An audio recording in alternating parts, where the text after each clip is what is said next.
Hello friends, welcome to home food zone. இன்றைக்கி இந்த வீடியோவில் ரொம்ப டிஃப்ரெண்ட்டான ஒரு சைட் டிஷ், அதே சமயத்தில் நல்லா சிம்பிளாகவும் இருக்கும். சாதத்துலேருந்து சப்பாத்தி வரைக்கும் எல்லாத்துக்குமே நல்ல காம்பினேஷனாக இருக்கும். இது எப்படி செய்யறதை பார்க்கலாம். இது செய்கிறதுக்கு ஒரு குக்கர் எடுத்துக்கோங்க. அதில் வந்து 100 கிராம் அளவுக்கு மைசூர் பருப்பு எடுத்துக்கோங்க. மைசூர் பருப்பு இல்லைன்னா நார்மலாக நீங்கள் துவரம் பருப்பு எடுத்து செய்யலாம். இது நல்லா வந்து நம்ம வறுத்து எடுத்துக்கலாம். அடுப்பு நல்லா லோ ஃப்ளேமில் வச்சுட்டு ஒரு 2-3 நிமிஷம் நல்லா கைவிடாமல் மிக்ஸ் பண்ணி வறுத்து எடுத்துக்கோங்க. பருப்பு நல்லா வறுப்பட்டதும் ஸ்டவ் ஆஃப் பண்ணிவிட்டு தேவையான அளவு தண்ணி விட்டு பருப்பை நல்லா வந்து சுத்தமாக கழுவிட்டு எடுத்துக்கோங்க.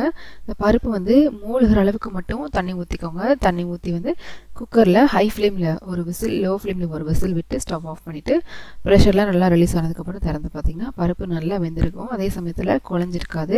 தண்ணி மட்டும் அளவாக கரெக்டாக அந்த பருப்பு மூழ்கிற அளவு மட்டும் ஊற்றிட்டு நல்லா மிக்ஸ் பண்ணிவிட்டு வேக வச்சு எடுத்துக்கோங்க. பருப்பு நல்லா வெந்ததுக்கப்புறமா நம்ம பார்க்கலாம்.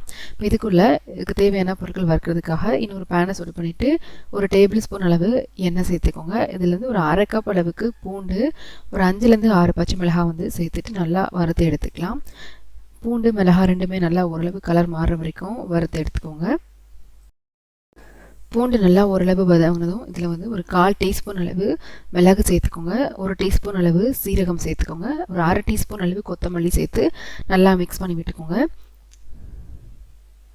இப்போ ஓரளவு நல்லா கலந்ததும் இது கூட சேர்க்கறதுக்காக வந்து நல்லா ஃப்ரெஷ்ஷான கறிவேப்பிலை கொஞ்சம் சேர்த்துக்கோங்க. கூடவே ஒரு 3 காஞ்ச மிளகாய் சேர்த்து நல்லா வறுத்து எடுத்துக்கோங்க. காரத்துக்கு ஏற்ற மாதிரி நீங்கள் மிளகாய், காஞ்ச மிளகாலாம் அட்ஜஸ்ட் பண்ணி சேர்த்துக்கலாம். இப்போ இதில் வந்து ஒரு 1/4 கப் அளவு தேங்காய் சேர்த்து நல்லா வந்து கலந்து விட்டுக்கோங்க. தேங்காய் ரொம்ப ஓவர் குக் ஆகணும் தேவையில்லை, லேசாக வறுப்பட்டாலே போதும். அதனால் கடைசியாக சேர்த்துட்டு நல்லா கிளறிக்கோங்க. தேங்காய் சேர்த்து ஒரு நிமிஷம் நல்லா வறுத்ததும் இப்போ இது எல்லாமே வந்து வேறு ஒரு பிளேட்டுக்கு மாற்றி நல்லா ஆற வச்சுருங்க. இப்போ இதே பேன்லேயே இன்னொரு டேபிள் ஸ்பூன் அளவு எண்ணெய் விட்டு ஒரு டீஸ்பூன் கடுகு உளுந்து பருப்பு, ஒரு டேபிள் ஸ்பூன் அளவு உளுந்து கடலைப்பருப்பு ரெண்டுமே சேர்ந்து பாதி எடுத்துக்கோங்க. கொஞ்சமாக ஒரு பிஞ்ச் பெருங்காயத்தூள், நல்லா ஃப்ரெஷ்ஷான கருவேப்பிலை கொஞ்சம் சேர்த்துட்டு இது எல்லாமே நல்லா பொரிஞ்சு வந்ததும் கடைசியாக ஸ்டவ்வை ஆஃப் பண்ணிவிட்டு அந்த ஹீட்லேயே ஒரு 1/4 டீஸ்பூன் மஞ்சள் தூள் சேர்த்து நல்லா கலந்துட்டு எடுத்து வச்சுக்கோங்க. இப்போ நம்ம வறுத்த தேங்காய், மற்றபடி பூண்டு எல்லாமே மிக்ஸி ஜாரில் போட்டுட்டு இதில் 1 டீஸ்பூன் அளவு புளி சேர்த்து, உப்பு 1 டீஸ்பூன் அளவு சேர்த்து கொஞ்சமாக மட்டும் தண்ணி விட்டு நல்லா கெட்டியாக அரைச்சி எடுத்துக்கோங்க. இதுக்குள்ளே பார்த்திங்கன்னா நம்ம வேக வச்ச பருப்பு வந்து நல்லா வெந்து நல்லா ப்ரெஷர்லாம் போயிட்டு திறந்து பார்த்திங்கன்னா கரெக்டாக வெந்து உதிரியாக இருக்கும். இப்போ இந்த பருப்பு வந்து லேஸ் இந்த மாதிரி மசிச்சு விட்டுக்கோங்க. மசிச்சு அந்த பருப்போடு வந்து நம்ம ஏற்கனவே அரைச்சி எடுத்து அந்த பேஸ்ட் மசாலாவே சேர்த்துட்டு கூடவே நம்ம தாளித்து வச்சுருக்கிறதையும் சேர்த்து நல்லா நம்ம கலந்து விட்டுக்கலாம். நல்லா அந்த மசாலா பருப்பில் எல்லா பக்கமும் படுற மாதிரி கலந்துக்கோங்க. பருப்பு ஓரளவு சூடாக இருக்கும்போதே இந்த மசாலாவை போட்டு கலந்துக்கோங்க.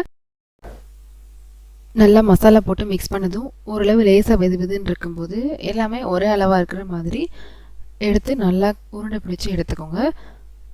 நல்ல சூடான சாதத்தோட கொஞ்சமாக அந்த பருப்பு உருண்டையை சேர்த்துட்டு நெய் சேர்த்து சாப்பிட்டிங்கன்னா ரொம்ப நல்லாயிருக்கும். சப்பாத்திக்கும் ரொம்ப நல்ல காம்பினேஷனாக இருக்கும், வித்தியாசமாக இருக்கும். ஒரே மாதிரி குழம்பு கூட்டுன்னு செய்யாமல் ஒரு நாள் டிஃப்ரெண்ட்டாக அந்த மாதிரி செஞ்சு பாருங்கள். இந்த ரெசிபி உங்களுக்கு பிடிச்சிருந்ததுன்னா லைக் பண்ணுங்கள், ஷேர் பண்ணுங்கள், கமெண்ட் பண்ணுங்கள். கண்டிப்பாக வந்து ஹோம் ஃபுட் ஜோனுக்கு சப்ஸ்கிரைப் பண்ண மறக்காதீங்க. நாளைக்கு இதே மாதிரி ஒரு நல்ல ரெசிபியோட உங்களை வந்து மீட் பண்ணுறேன். அது வரைக்கும் பாய்.